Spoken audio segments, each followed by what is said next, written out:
I want to talk about taxes. This is my rant because I've been thinking about this quite some time. Here's the thing. Nobody should have to pay more than 10%. Not one person, from the top to the bottom. No matter how much the government says, well, things have gone up, we need this, we need that, we need to increase taxes. Why? If you say 10% between the two, almost everybody gets an annual raise in their job. The majority of us. That means every time we get a raise, they get more money. So what was the whole point of them actually raising the percentage on the taxes? None. I get an annual raise. So that means they get an annual raise. You take 100, you take 1 million of me, that's millions more dollars.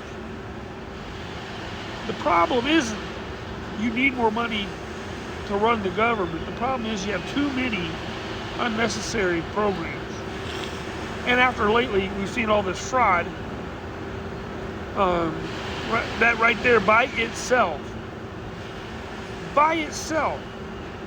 means we should all get a tax cut, a major tax cut, no more than 5% for the next 20 years.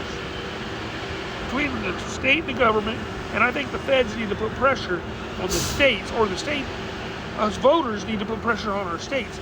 Find a tax and go with it. I say sales tax for a state. That's all they need. They don't need an income tax. They don't need property tax. They don't need an inheritance tax. They don't need all these other freaking micro taxes that the poor person ends up paying, not the freaking rich. You can't tax the rich and pass it on to the prices of their goods. Have a good day.